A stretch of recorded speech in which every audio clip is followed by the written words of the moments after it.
ولا تعزموا عقدۃ النکاح، مت ارادہ کرو نکاح کرنے کا عدت میں، حتی یبلغ الکتاب اجلا، یہاں تک کہ پہنچ جائے مدت اپنے وقت کو.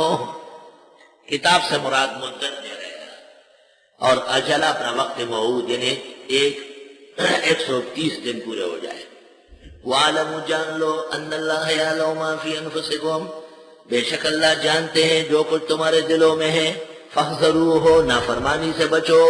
وَعَلَمُوا، جان لو، ان اللہ غفور حلیم، بے شک اللہ بخشنے والا اور بردبار ہے.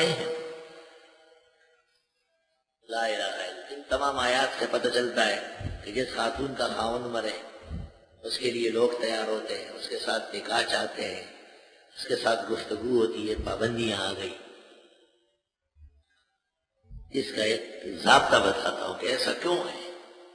اس لیے کہ نزول قرآن کے وقت گناہوں پر پابندی لگ گئی تھی سخت، اور نزول قرآن نے جس جماعت کی تربیت کی وہ کامل جماعت تھی صحابہ. ہر طرف سے گناہ کے اوہام، مزان، معادن سب بند کر دیے گئے.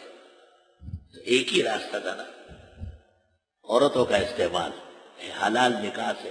اس لیے صحابہ کرام اور اس زمانے کے لوگوں میں نکاحوں کا اور خواتین کی طرف جائز راستوں سے رغبت کا زبردست میلان پایا جاتا تھا. یہ کمال رجولیت، کمال ایمان، کمال عفت کی دلیل ہے، یاد رکھیں. تو نتیجہ یہ نکلا کہ اپنی منکوحہ سے کمال محبت ہونا چاہیے تاکہ غلط راستوں پہ آدمی نہ چلے. اور جس کا گھر اجڑا ہوا ہو وہ ناجائز کاموں میں لگا ہوتا ہے. اس لیے شریعت کہتی ہے کہ گھر آباد رہے، ہر عمر میں، ہر موسم میں، سال کے ہر رات، ہر گھڑی میں نکاح کا انعقاد جائے. لا الہ الا اللہ. لا جناح علیکم، کوئی وبال نہیں ہے تم پر، ان طلقتم النساء، اگر تم نے طلاق دی عورتوں کو، ما لم تمسوہن، اور ابھی تک چھوا تک نہیں ہے انہیں، او تفریضوا لہن، مقرر بھی نہیں کیا ان کے لیے فریضہ، مہر. مہر کے بہت نام ہے قرآن میں، نہلہ بھی ہے، صدقات بھی ہے، اجور بھی ہے، حدیث میں اس کا نام مہور بھی ہے. طے شدہ مہر ابھی نہیں ہوا تھا، نکاح ہو گیا اور مہر کا انعقاد نہیں ہوا. اب فقہا کہتے ہیں کہ اگر کہا کہ لا مہر لہا، نکاح منعقد ہی نہیں ہے، باطل ہے.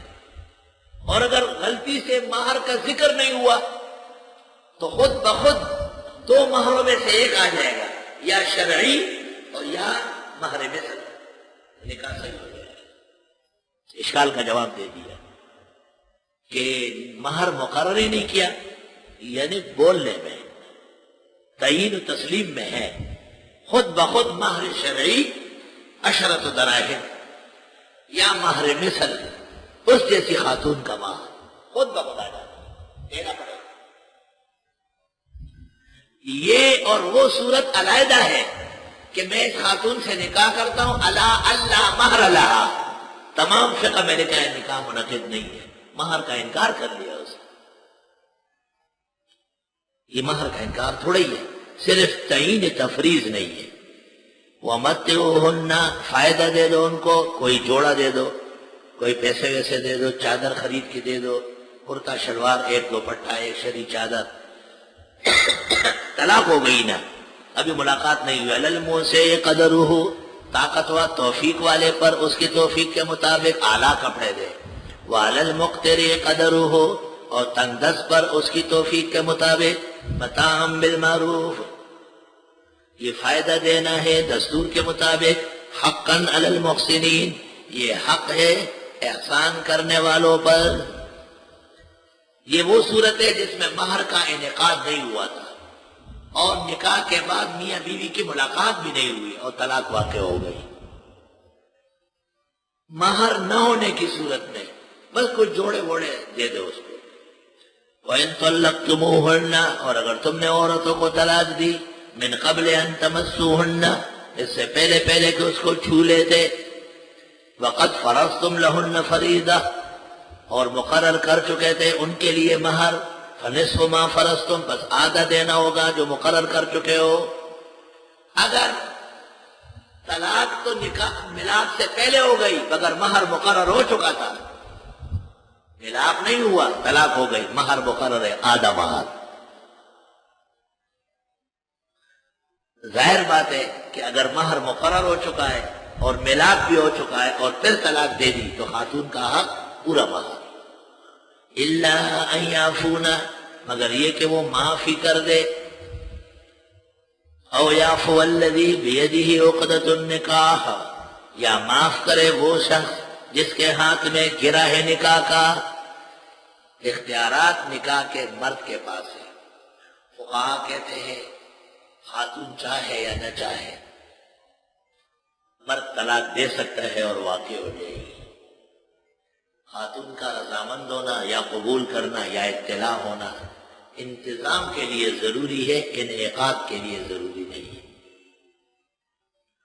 اس پہ تھوڑا اشکال ہے۔ کراچی یونیورسٹی کے اسٹوڈنٹس نے، بچیوں نے ایک دفعہ مجھے خط لکھا تھا کہ آپ ہمارے مذہب کے رہنما ہیں اور فقیہ اور مفتی ہیں، یہ لڑکے ہمیں ورغلا لیتے ہیں اور ہمارے ساتھ نکاح کر لیتے ہیں اور بس پھر چھپ جاتے ہیں اور ہمیں خط لکھ لیتے ہیں کہ میں نے طلاق دی ہے۔ ہم دارالفتہ سے پوچھتے ہیں، وہ کہتے ہو گئی ہے۔ کہ اسلام میں ہماری سیفٹی نہیں، حفاظت نہیں۔ دوسری طرف شیعہ مذہب میں جب تک دو گواہ موجود نہ ہو اور لڑکی رضامند نہ ہو جائے طلاق واقع نہیں ہو۔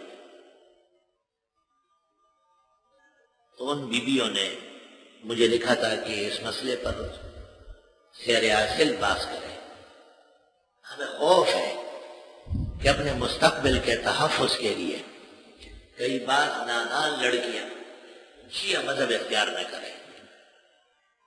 تو جواب میں نے ان کو یہ دیا کہ شیعوں کے ہاں نکاح کے لیے گواہ ضروری نہیں ہے، جو موقع تھا ضرورت کا وہاں قلعدم کر دیا، تو جو بے موقع حکام ہے وہاں ضرورت پیدا کر دی۔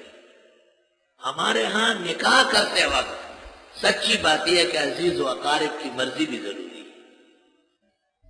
آپ کیوں لڑکے کے ساتھ بغیر اجازت کے گاڑی میں بیٹھ کے چلی جاتی ہے، اپنے عزیز و اقارب کے منہ پر مٹی ڈالتی ہے؟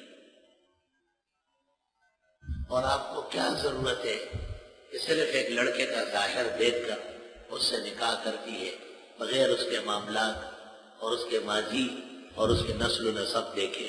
فقہا نے تو کم از کم نکاح میں اولیاء و اقفا کو ضروری قرار دے دیا۔ لا الہ الا اللہ۔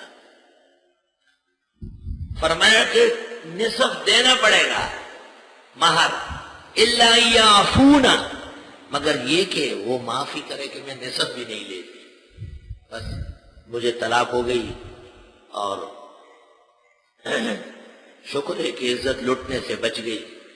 او یعفو الذی، یا معاف کرے وہ شخص بیدہ عقدۃ النکاح، جس کے ہاتھ میں گرا ہو نکاح، جس کے ہاتھ میں نکاح اور طلاق کا اختیار ہے۔ بات سنو، لڑکی والے معاف کرے پورا واپس کرے، لڑکے والے معاف کرے جن کے ہاتھ میں نکاح کا اختیار ہے وہ آدھا بھی نہ لے کہ نہیں پورا آپ رکھیں۔